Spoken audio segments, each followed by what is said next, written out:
용산에 있는 전쟁 기념관에 한 번씩 가보셨으리라 생각이 됩니다. 저도 아이가 있어서 교육 삼아 한번 기념관에 간 적이 있습니다. 가면은 잘 꾸며놨어요. 전쟁 기념탑도 있고요. 가면 또 그때 당시에 사용했던 여러 이제 전쟁 무기들이 또 거기에 다 또 전시가 되어 있고, 그런데 참 인상 깊고 잊혀지지 않는 건 그 전쟁 기념관 안에 들어가면 딱 벽에 전사자들의 이름을 다 기록을 해놨습니다.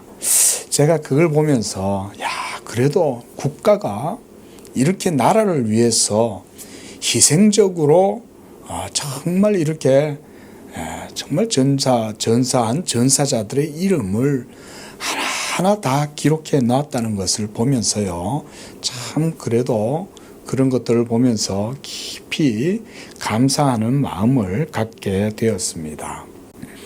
한국전에 참전했던 용사들이 총 유엔군 연합 5만 4천 명이라고 이렇게 기록이 되어져 있고요. 그 가운데 사망자가 전사자들입니다. 민간인들 빼고 전투에 참여해서 전사한 분들이 4만 약 900여 명 정도, 그렇게 공식적인 숫자가 그렇게 밝혀졌다고 합니다.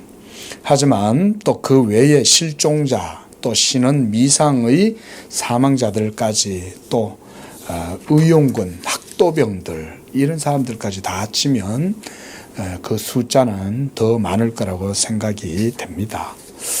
제가 오늘 설교 서문에 이런 말씀을 먼저 드리는 것은 오늘 본문을 읽으면서 제가 그런 것들이 떠올라서 그렇습니다. 우리가 드라마나 영화가 끝나면 마지막에 에필로그가 있죠, 그렇죠? 저는 오늘 이 본문이 꼭 그런 것 같아요. 한편의 큰 서사시가 끝나고 이제 그 마지막 대미를 장식함에 있어서 사도는 이제 자기와 함께 복음으로 수고했던 동역자들의 이름을 하나하나 다 기록해 주고 있다는 것입니다. 제가 앞서 이렇게 전사자들의 그 기념비를 말씀드린 것도 바로 그런 것입니다. 오늘 본문을 보면 마치 전쟁 기념관에 새겨져 있는 그 순국 선열들의 이름과 같다는 느낌을 갖는 것입니다. 하나님 나라의 영적인 전투를 치루었던 바울과 함께했던 귀한 사역자들, 예수님은 하늘에서 이 하늘의 전쟁에서 총사령관, 우주의 사령관으로 예수님은 전쟁을 하시고, 그 가운데에서 이를테면 사단장이라고 할까요? 그리고 그 사단장 아래에 있는 참모들, 영관급들, 또 그런 참모들이 우리가 사도들이다, 또 이렇게 생각을 하면, 그 아래에 또 많은 장교들과 병사들이 각각 자기의 일을 맡아서 봉사하고 헌신하며 하나님 나라의 일을 이루었던 모습을, 이런 것들을 통해서 이제 떠올리게 되는 거죠. 참 사도 바울의 관심사는 오직 복음 아닙니까? 오직 예수만 자랑하고 예수만 얘기하는데, 마지막에 가서는 그래도 성도들이 주를 위하여, 하나님의 나라를 위하여 수고한 그들의 이름을 잊지 않았다는 것이 참 저에게도 깊은 그런 감명을 주었습니다. 마지막에 영화가 다 끝나면 다 이렇게 자막이 올라가잖아요. 감독부터 시작해서 작가는 누구고, 누구는 조연출이고, 누구는 카메라맨이고, 누구는 조명을 맡았고, 누구는 분장을 맡았고, 이러면서 쫙 이름이 올라가는데, 이 16장에 나오는 바로 그분들이 사도 바울을 도와서 하나님의 큰 구원의 드라마를 함께 함께 참여하고 이루었던 분들의 이름이 바로 저는 이분들이라고 생각을 합니다. 여러분, 복음이 전해지는 것 어디라도 그것은 영적 전쟁터라는 사실을 꼭 기억해 주실 수 있기를 바랍니다. 여러분, 우리의 신앙생활은요, 로맨스가 아닙니다. 이것은요, 죽고 사는 문제입니다. 믿으시기 바랍니다. 죽고 사는 문제입니다. 천국을 가느냐, 지옥을 가느냐, 내 삶의 패권이 악마에게 사로잡히느냐, 하나님의 손안에서 있는 것이냐, 하나님의 진리를 따라서 살아가는 것이냐, 어두운 멸망의 길로 걸어가는 것이냐, 여기에 항상 이것이 우리 앞에 놓여져 있는 영적 전쟁터입니다. 그 고지가 탈환이 되면 우리의 깃발이 꽂히는 것이고, 우리가 그것을 잃으면 거기에는 적군의 깃발이 꽂히는 것입니다. 이것이 바로 영적 전쟁터인 신앙의 모든 삶의 영역, 특히 교회는 그런 곳입니다. 만약 교회에서 복음이 전해지지 않는다면 여러분, 이 세상 어디에서도 복음을 들을 수가 없습니다. 그러므로 이 교회에서의 신앙생활과 이곳에서 우리가 하나님의 말씀을 세워나가고 믿음의 목적을 바르게 세워나간다는 것은 아주 중요해요. 여러분들의 영혼, 여러분들의 생명, 여러분들의 축복, 여러분들의 기업, 그 모든 것들이 다 이 복음을 중심으로 해서 모든 일들이 다 이루어지는 것입니다. 사도 바울이 복음을 전하러 다니면 어떤 일이 벌어지겠습니까?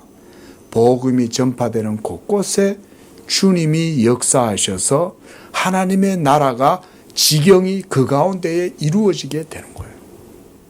복음이 없었을 때 로마는 어땠을까요? 복음이 없었을 때 코린토는 어땠을까요?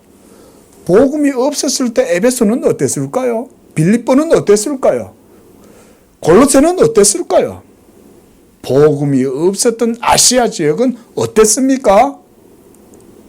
복음이 없었을 때는 온갖 사탄이 거기에서 맹위를 떨치고 죄를 붙들고 사망의 왕노릇하면서 마귀가 그 가운데에서 이 땅에 살아가는 사람들을 막 미혹하고 온갖 악을 행하게 하고 그러고 살아도 누구 하나 그것이 문제라고 몰랐던 거예요.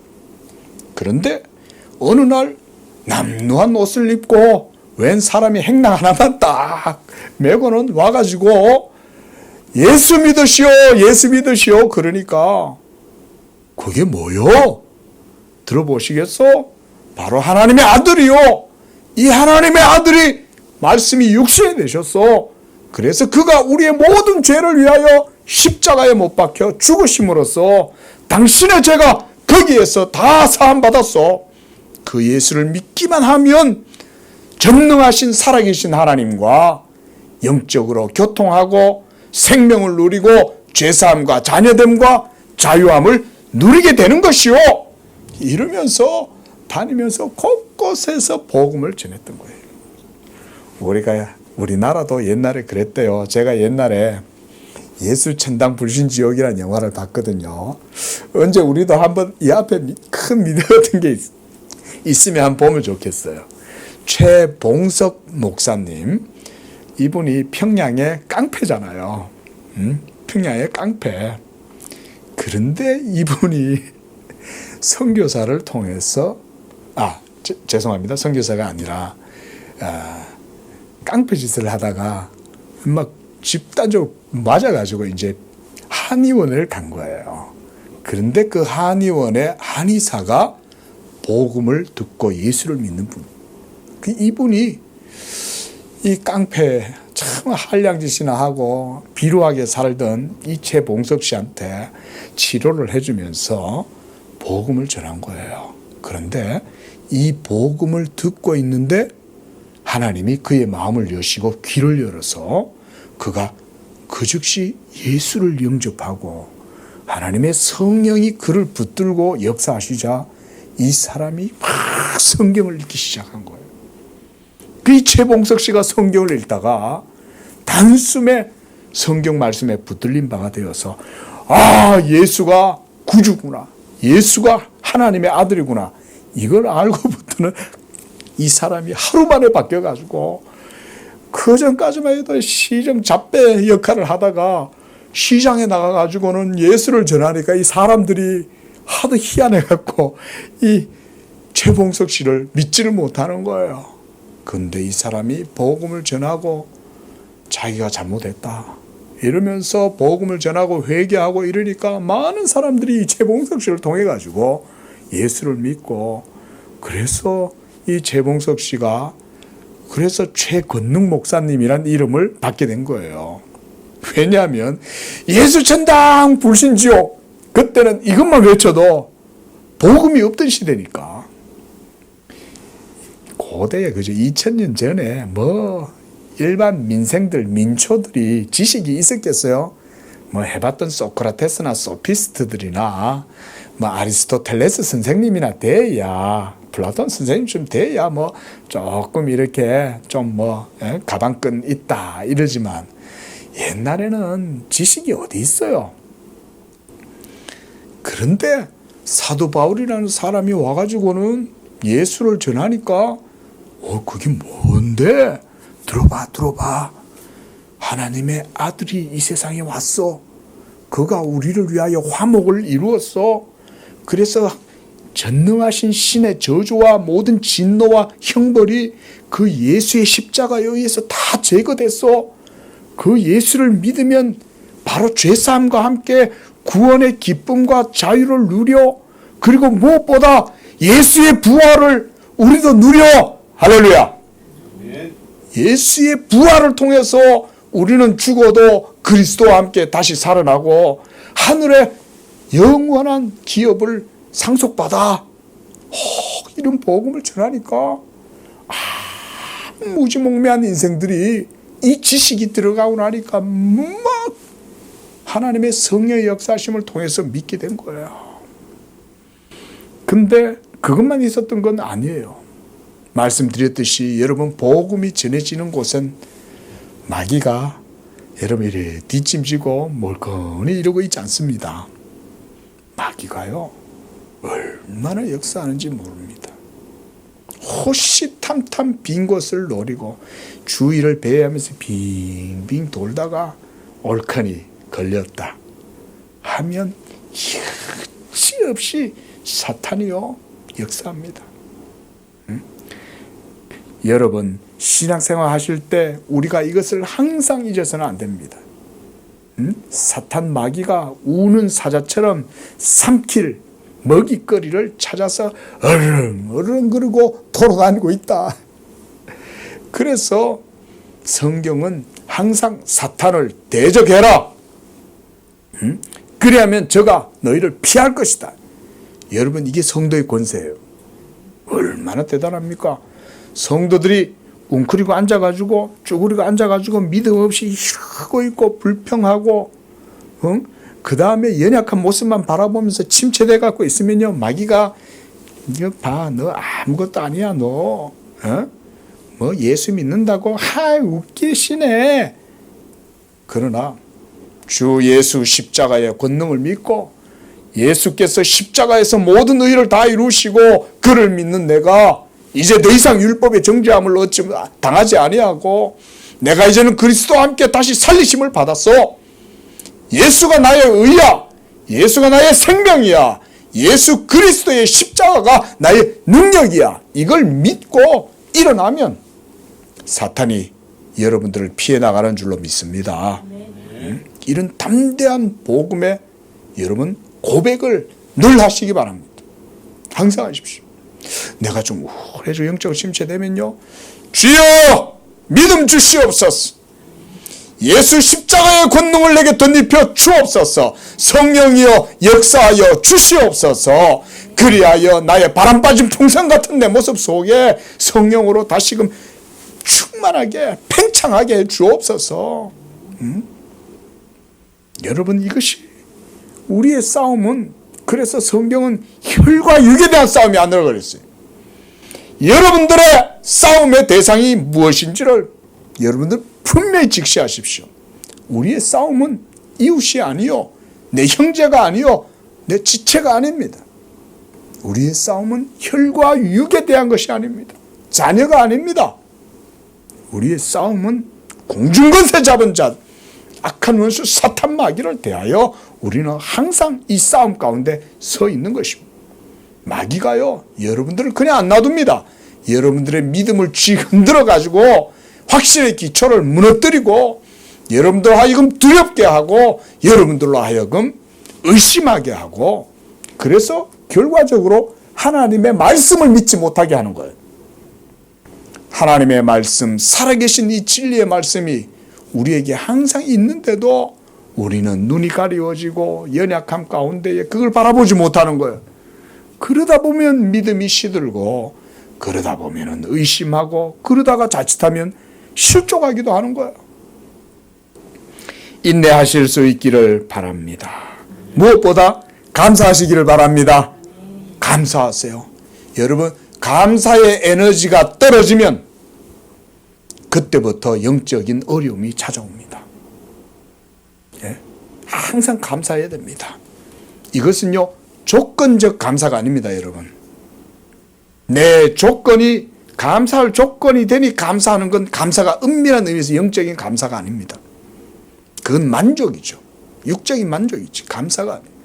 그러나 어떤 상황 속에서도 하나님은 성도 여러분들의 감사를 이끌어냅니다. 그러므로 여러분, 조건과 상황 속에서 하나님께 감사하지 마세요.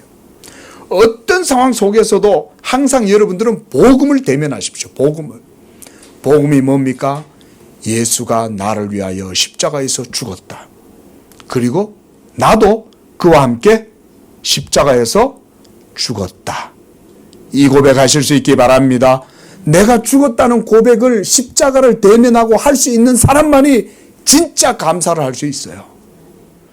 내가 죽지도 않았는데 아직 나한테는 즐길 만한 게 많이 있어. 나한테는 아직 소스가 많이 있고 재원이 많이 남아 있어. 나한테는 아직도 탄약도 많이 남아 있고 먹을 것도 많이 남아 있어. 이런 생각하는 사람은 진정 감사할 수 없습니다. 하지만 여러분들이 재산이 많든 적든 내가 그리스도와 함께 십자가에 못 박혀 죽었어, 이거를 고백하는 사람은 어떤 상황 속에서도 일체의 비결을 그 사람은 체득할 수 있는 사람이고, 우리 양재교회 성도님들 바로 이런 일체의 비결을 배우실 수 있기를 바랍니다. 내가 그리스도와 함께 십자가에 못 박혀 죽었다. 내가 여기서 죽었다는 사실을 믿는 사람은 죽었다는 것만으로도 감사할 수 있어요. 그렇죠? 내가 살아있다고 생각하는 사람은요, 자기의 살아있음을 충족시키기 위해서 끊임없이 불평하고 불만하고 의심하고 걱정해요. 하지만 내가 그리스도와 함께 죽었다고 생각하는 사람은 거기서부터 진정한 감사는 일어납니다. 모든 감사는 그리스도와 함께 죽었다는 것을 고백할 때에만 나와요. 왜? 구주와 함께 나 죽었으니 구주와 함께 나 살았도다. 거기에서 진짜 죽음 가운데 생명을 거기에서 맞이할 수 있기 때문에 감사할 수 있는 겁니다. 이런 감사가 있기를 축원을 드립니다. 사도 바울의 모든 전도 사역에 바로 이런 일들이 많이 일어났어요. 사도 바울이 여러분 일평생 동안 복음 전도 사역을 4차, 마지막에 그가 어디로 갔는지 모를 정도로 성령의 사람답게 그의 마지막은 성경에서 어떻게 되는지 안 나와요. 그는 그냥 하나님의 길을 따라 그냥 간 거예요, 그냥. 근데 사도 바울이 여러분 어떻게 살았습니까? 일평생 배고픔과 박해와 위협과 갇힘과 매맞음과 멸시, 조롱, 천대 박대를 당하고, 그러면서 그가 모든 사역 복음 전파만을 위해서 살았던 거예요. 우리 양재교회 성도들에게도 이런 복된 삶이 있기를 축원드립니다. 우리 양재교회도 이 2024년도 한 해 또 그런 마음으로 나아가십시다. 제가 원래 표 안 바꿨어요. 개척을 하면서 원래는 표를 뭘 할까 고민을 많이 했습니다. 그래서 작년에도 원래 뭘 하지, 내년에는 뭘 하지 이런 생각을 하다가 우리가 더 복음으로 나가자. 그래서 그냥 저 2023년 저건 내가 딱 지우고 양재교회표 2024년도에도 복음을 복음되게 하고 하나님을 하나님 되게 하는 그런 우리 양재교회가 되고자 하는 마음에 그냥 올해도 그대로 그냥 가기로 했습니다. 예. 항상 우리는 복음과 함께 살아가는 거죠. 그죠? 예. 자, 바로 그런 가운데 오늘 이 본문에 나오는 이 이름들은 그렇게 생각하면 이분들이 영광스러운 사도 바울의 훈장들과 같은 사람들인 거예요. 나중에 주님 앞에 사도 바울이 지금 뭐 주님과 함께 있겠지만 주님 앞에 가가지고 사도 바울이 뭐 자랑하겠어요? 주님, 베베 자매입니다. 이러면서 소개할 거 아니에요. 예? 나중에 우리 양재교회도 저는 그럴 거라고 생각됩니다. 제가 얼마나 부족합니까? 연약하고. 근데 저도 언젠가 주님 앞에 설 텐데 우리 신덕순 권사님입니다. 교회를 닦고 청소하고 또 그 사이가 너무 못난 사이가 그 교회 다니고 있는데 그 사이 위해서 늘 또 기도하고 사이가 제대로 못하면 맨날 걱정하고 근심하고 그 신덕순 권사입니다. 예?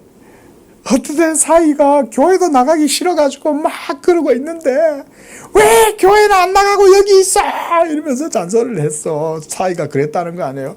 너무 힘들어, 교회 가기 싫어. 네가 목사인데 교회를 안 나가면 어떡하냐. 예. 또 주님이 또 아이고 그랬구나 또 이러면서 또 주님 우리 최종호 성도입니다. 예. 그래. 또 주님이 또 그러실 거 아니에요. 예?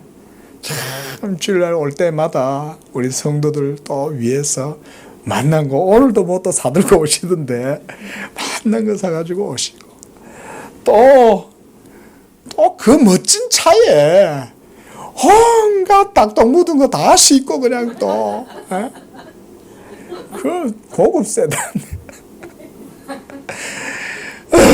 막 우리 성도들 주려고 막 꽉꽉 막 초란을 친구한테 다 빼앗아 와갖고 여러분 초라이 그게 건강에도 좋을 뿐 아니라 비싸잖아요.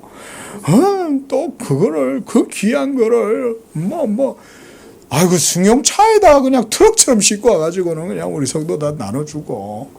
예? 제가요 요새 그래 개척교회 목사는 얼마나 참 그 개척교회를 안 하면 절대 개척교회 목사의 마음을 몰라. 제가 그런 생각이 드는 거예요. 주여, 이 계란판에 있는 계란 하나가 성도 한 사람이 되게 해 주옵소서. 그래가지고는 새벽에 그 계란판 지금까지 우리 집사님이 갖고 온 계란판이 몇 개지 그거 계산하고 있는 거예요. 왜냐 계란 하나가 성도 한 만명이다 생각하니까 하나님 언제 그 우리 집사님 믿음대로 계란판 숫자대로 그냥 성도를 채워주실 줄 믿습니다. 이런 기도까지 하나님 앞에 하고 우리 집사님 우리 강도사님 참 하나님의 은혜와 자비 가운데에 또 이렇게 하나님의 귀한 사역자로 불렀는데 이 또 개척교회 와가지고 또 같이 또 기도하고 마음 맞춰가지고 일 또 해주시니까 너무 귀한데 이 부족한 종이 또 얼마나 힘이 납니까? 또 아침에 오셔가지고 또 하나님 앞에 또 막 결단하셔가 또 전도도 나가시고 저 너무 감사하더라고요. 위로가 되고 우리 성도님들도 우리 송강도사님 하실 때 옆에서 같이 기도해 주시고 함께 나가서 열심히 해 주시기 바랍니다. 네. 오늘 본문에 나오는 이 모든 사람들이 다 사도 바울을 도와가지고 하나님 나라의 복음 사역을 그렇게 감당했던 거예요. 이게 리얼리티예요. 이게 말 그대로 리얼리티죠. 그러나 여러분, 그 상황은 결코 녹록한 상황이 아니었어. 세상이 너희를 미워하면 먼저 너희보다 나를 미워하는 것인 줄 알아라. 너희가 복음으로 인하여 의로 인하여 박해를 받으면 너희의 이름이 하늘에 기록되었다는 것으로 기뻐하고 즐거워해라. 여러분, 이게 세상 속에 있는 그리스도의 성도들에게 주어진 삶인 것입니다. 오늘 본문에 보면 사도 바울이 바로 그런 마음 가운데에 성도들을 칭찬하고 격려하면서 모든 교회를 향하여서 한마디로 이렇게 권면하고 있습니다. 따라해 보겠습니다. 주 안에서 무난하라. 주 안에서 무난하라. 이게 사도 바울이 모든 교회에게 해줄 수 있는 최고의 인상구예요. 사랑하는 성도 여러분, 우리 모두는 다 주 안에 있는 줄로 믿습니다. 오늘 본문 2절에서 보면 주 안에서 영접하라 그랬습니다. 또 3절에서도 그리스도 예수 안에서 무난하라 이렇게 말씀합니다. 또한 그리스도 예수 안에서 8절에도 보면 주 안에서 무난하라. 9절에서도 그리스도 안에서 무난하라. 10절에서도 그리스도 안에서 무난하고 11절에도 주 안에 있는 자들에게 무난하고 12절에서도 주 안에서 무난하고 또한 주 안에서 많이 수고한 그들을 무난하라. 또 13절에서도 주 안에서 택하심을 입은 루포와 그의 어머니에게 무난하라. 모든 것들이 주 안에서 이루어지는 것입니다. 여러분들은 어디 안에 있습니까? 세상 안에 있습니까? 할렐루야. 우리는 다 예수 그리스도를 믿는 자들은 주 안에 있는 줄로 믿습니다. 우리는 다 주 안에 있습니다. 나의 마음속에 늘 평안해. 다 같이 나의 마음속에 늘 평안해. 내가 주 안에 있으면 내 마음은 평안한 것입니다. 세상과 나는 간 곳 없고 주 안에서 구속한 주만 보이도다. 우리가 이 땅을 살아갈지라도 우리가 어디에 속해 있는가가 중요합니다. 여러분들은 모두 예수 그리스도께 속하여 그리스도 안에 있는 줄로 늘 고백하실 수 있기를 바랍니다. 이걸 늘 고백하십시오. 나는 주님 안에 있다. 나의 마음속이 늘 평하다. 편안하다. 주 안에 있는 나에게 딴 근심 없다. 항상 이 고백 가운데에 살아가시기를 바랍니다. 여기에서 우리가 또한 볼 수 있는 것은 뭐냐면요. 바로 저는 성도의 연합의 교리가 여기에서 아주 아름답게 드러난다고 생각을 합니다. 우리가 떨어져 있어도 안 보고 있어도 항상 서로 생각하죠.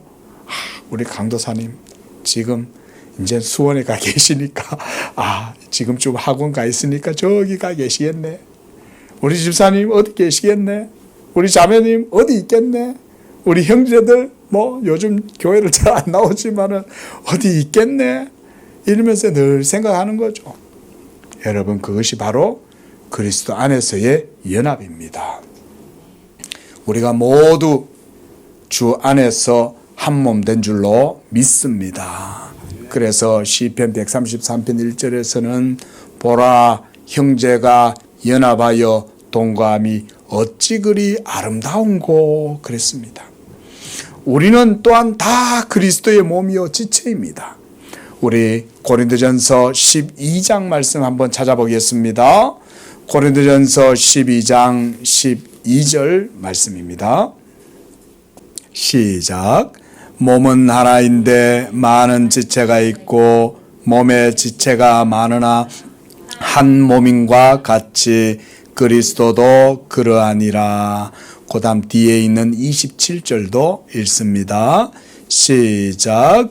너희는 그리스도의 몸이요 지체의 각 부분이라.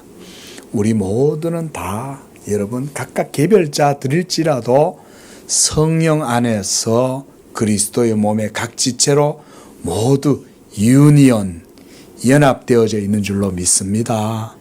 그래서요, 이게 교회의 유기성이에요. 이게 얼마나 이 성도의 연합이, 그리스도 안에서의 연합은 이게 참 신비한 겁니다, 여러분. 우리가 한 집에서 살면 알잖아요. 그렇죠? 집에서 같이 살고 부부 간의 관계가 뭔가 컨디션이 안 좋으면 느껴지잖아요. 여러분, 교회도 다르지 않습니다.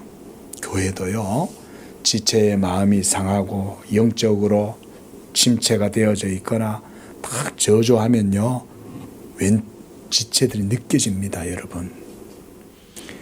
저는 바로 그러할 때 성도의 기도가 필요하다고 생각합니다. 여러분들이 기도하면 하나님이 다시 바람 빠진 풍선 속에 바람 불어 넣어 주시듯이 채워 넣어 주시는 줄로 믿습니다. 그걸 위해서 기도하는 거예요.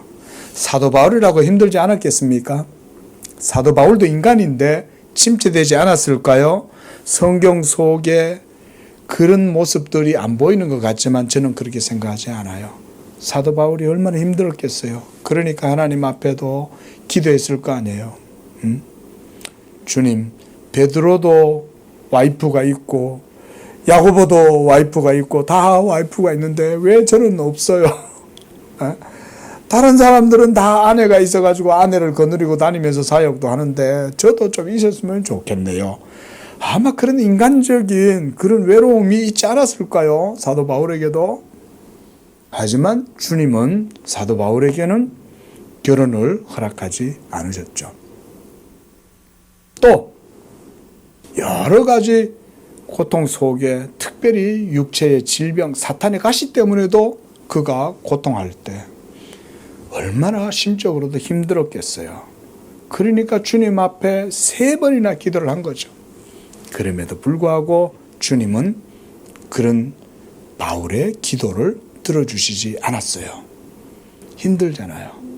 자, 그러할 때 여러분 바로 각각의 지체들이 서로 한 몸이 되어서 연합함으로써 거기에서 영적인 시너지 효과가 생겨나는 것입니다.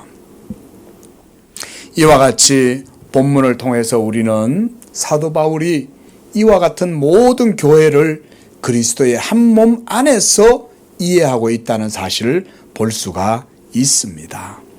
오늘 본문 하나하나를 다 볼 수도 있지만 이 모든 것들은 다 사도 바울의 하나의 마음 가운데 다 집약되어져 있다고 생각을 합니다. 다음으로는 복음 전파를 통해서 사도 바울이 처처에 하나님의 교회를 세웠다는 사실을 알 수가 있습니다. 5절에도 보면 저희 집에 있는 교회에도 문안하라 이렇게 말씀하고 4절에서도 이방인의 모든 교회도 그들에게 감사한다 이렇게 말씀했습니다. 제가 이걸 보면서요, 참 적절한 예가 될는지 모르지만 어릴 적에 시골 교회에서 참 그 지역에 여러 교회들이 있었거든요. 그게 생각이 나더라고요. 그래도 어릴 적에 그런 낭만이 있었어요. 그런 따스함이 있었고요.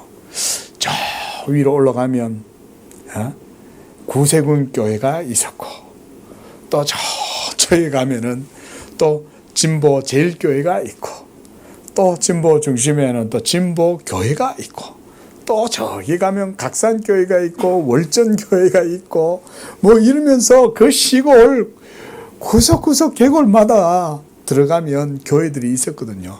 또 요원교회라는 데도 있었어요. 거기는 우리 고향교회의 성도님들이 전도를 해가지고 가가지고 거기 교회를 세운 거예요.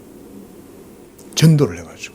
그 시골교회인데도 시골교회 성도들이 전도 여행을 다니면서 그 동네 인근 주변 산골까지 들어가서 복음을 전했는데 그 요원이라는 곳에 교회가 생겼어요. 할렐루야. 이런 일이 지금도 일어나요. 또 세장이라는 곳이 있어요. 세장이라는 곳이 있는데 거기는요, 강을 건너고 진짜 산을 넘어야 돼요. 예? 그렇게 하면 또 거기도 복음을 전해가지고 아침마다 셔틀이 가는 거예요. 동거가 가가지고는 태워가지고 오고. 또 부곡 취현이라고 하는 곳, 지금도 그 청년 시절에 제가 막 차를 끌고 다니면서 예배 마치면 성도들 태워가지고 그까지 모셔다 드리고 이랬던 기억이 납니다. 참 그런 낭만적인 모습들이 있었던 거죠.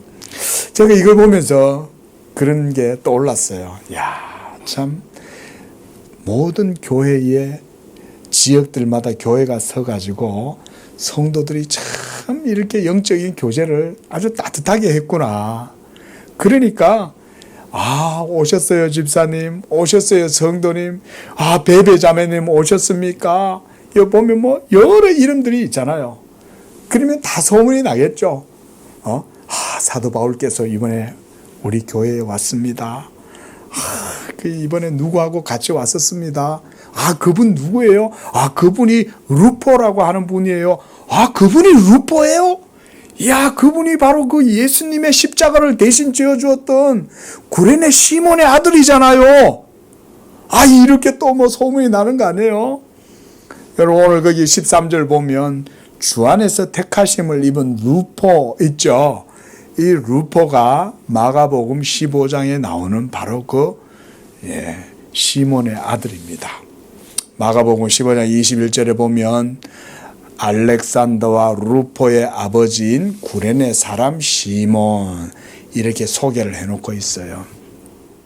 이 시몬은 어디서 살았냐면 시골에서 살았어요. 시골.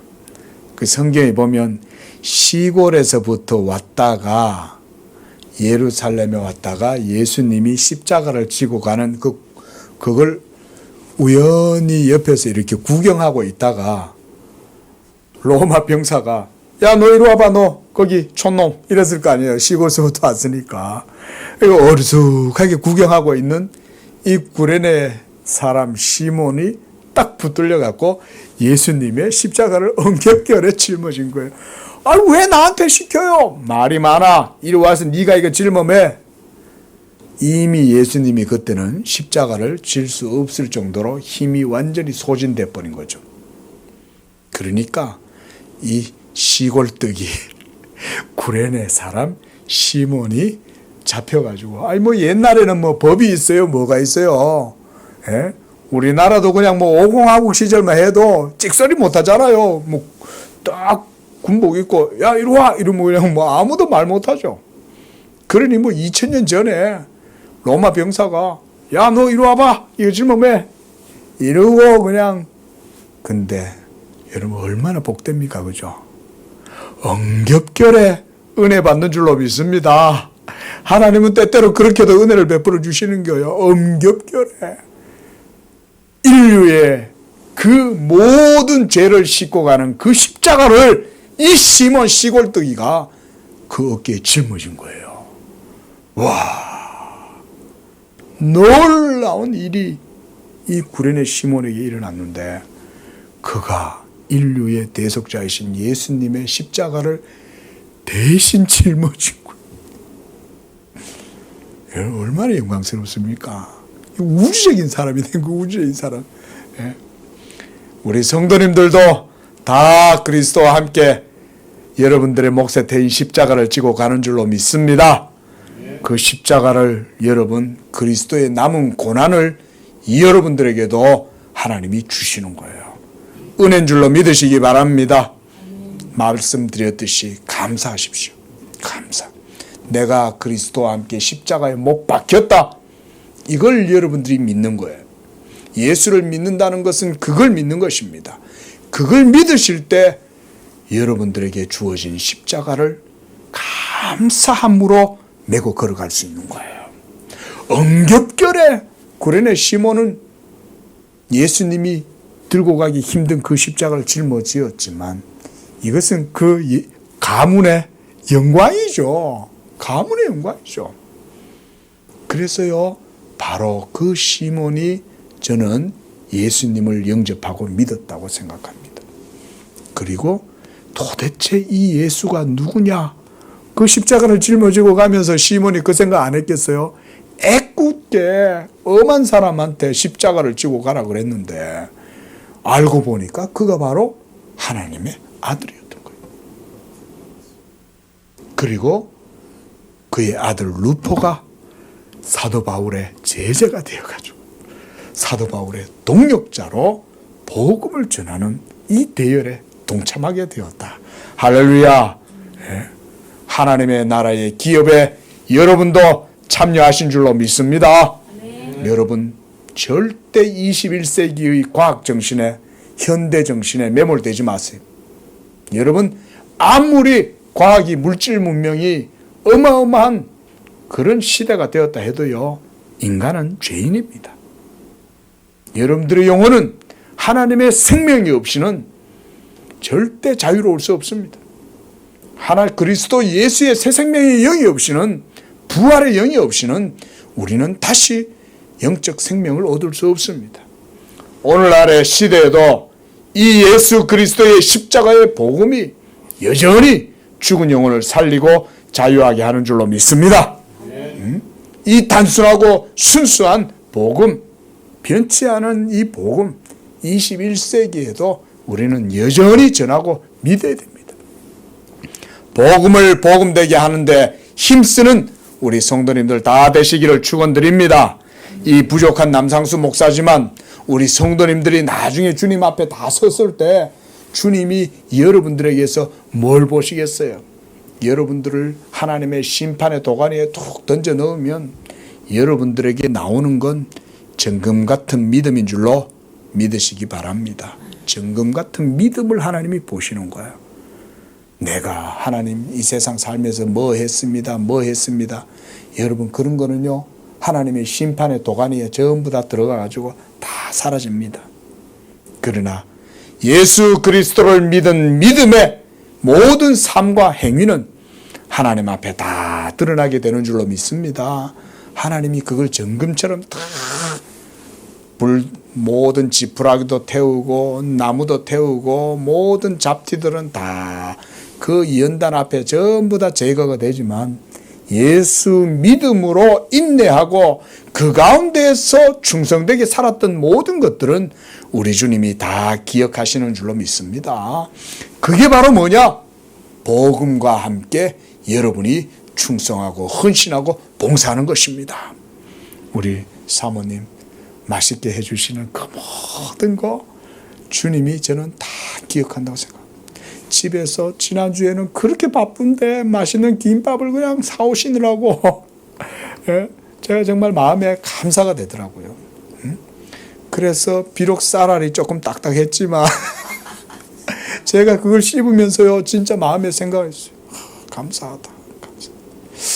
참 이런 감사가 있어요. 참 그걸 씹는 가운데에 이 만들어 오시는 거 얼마나 참 주님이 그걸 안 보시겠어요, 여러분? 그걸 주님도 드시는 거예요. 주님이요. 오늘 본문에 나오는 모든 성도들이 그리스도와 함께 고난받기를 즐거워했던 거예요.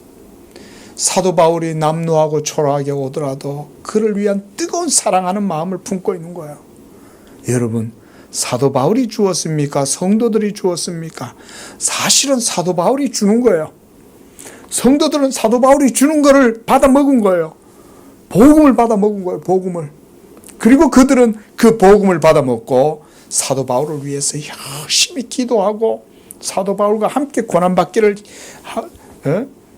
즐거워하고 그러면서 사도 바울과 함께 동행했던 거예요. 오늘 본문 속에 보면 바로 그들의 모든 행적들이 하나하나 다 드러나 있습니다. 2절을 보십시오. 그가 여러 사람과 나의 보호자가 되었다. 또 4절에 그들은 내 목숨을 위하여 자기들의 목까지도 내놓았다. 또 6절에 너희를 위하여 많이 수고한 마리아가 있다. 또 7절도 보세요. 나와 함께 복음 전도하고 다니다가 옥에 갇혔다. 모든 사람들이 다 하나하나 자기들이 맡은 역할을 감당한 거예요. 무엇을 위해서? 복음을 위하여 사도 바울과 함께 고난을 받은 거예요. 말씀을 마치면서 사랑하는 성도 여러분, 이 2024년도 우리가 복음을 복음되게 하는데 힘쓰는 모든 성도님들 되시기를 축원드립니다. 이게 저는 여러분들께 분명히 말씀드립니다. 여러분, 복음이 바로 여러분들의 하늘의 기업입니다. 이 영적 기업을 이 땅 가운데에서, 이 양적 교회에서 여러분이 신앙생활을 하면서 여기에서 이 복음의 기업을 여러분의 것으로 삼는 것입니다. 하나님의 말씀이 말씀되게 하고 하나님을 하나님 되게 하는 이 모든 게 예수 그리스도의 복음을 통해서 이루어지는 것입니다. 아무쪼록 이 새로운 한 해에 여러분들의 모든 영적 삶 또 신앙은 가운데 복음을 통해서 이 모든 하나님의 일들을 세우고 헌신하고 그 가운데 그리스도의 몸을 세우는 우리 양재교회 성도들 되시기를 바랍니다. 주님 앞에 다 섰을 때 여러분은 주님의 훈장이고 주님 앞에 충성된 종이라고 일컬어지고 면류관을 주시는 줄로 믿습니다. 기도하겠습니다. 자비로우신 주 하나님, 찬양과 영광을 드립니다. 낮고 낮은 이곳에 찾아오셔서 친히 그 몸으로 우리를 위하여 모든 의를 이루시사 죽기까지 하나님 앞에 순종하심으로 우리를 위하여 생명의 첫 열매가 되셨사오니 이제 우리 양재교회 성도들은 이제 주 예수 그리스도를 믿음으로 복음과 함께 고난받는 것에 즐거워하게 하시고 이 고난에 동참할 때에 무엇보다 우리 성도들 먼저 감사할 수 있는 믿음의 용사들이 되게 도와주시옵소서. 기뻐하고 복음과 함께 고난받기를 즐거워하는 가운데에 수고할 때 우리 주님 이 땅에서 우리 성도들의 모든 삶의 기업이 되시고 능력이 되시고 복이 되어 주실 줄로 믿습니다. 무엇보다 우리 성도들 이 복음의 영광을 위하여 수고하고 헌신할 때 거룩하신 주님께서 저들의 모든 수고와 헌신과 믿음의 수고 가운데 복을 주시고 하나님께서 하나도 땅에 떨어지지 아니하시고 다 하나님의 것으로 취하셔서 하나님 영광 받으시며 우리 성도들의 삶 가운데에 자여선 만대까지 주님의 복이 임할 수 있도록 축복하여 주시옵소서. 또한 바라옵기는 아버지 하나님이여 이 양재교회도 하나님의 큰 그 은혜 가운데에서 복음으로 말미암아 세워지게 하여 주시옵소서. 그리하여 2023년도 한 해도 복음을 복음되게 하고 하나님의 하나님 되심을 증거하고 선포하고 세움으로 하나님의 큰 뜻을 이루는 양재교회 되게 하여 주옵소서. 거룩하신 예수님의 이름으로 기도합니다. 아멘.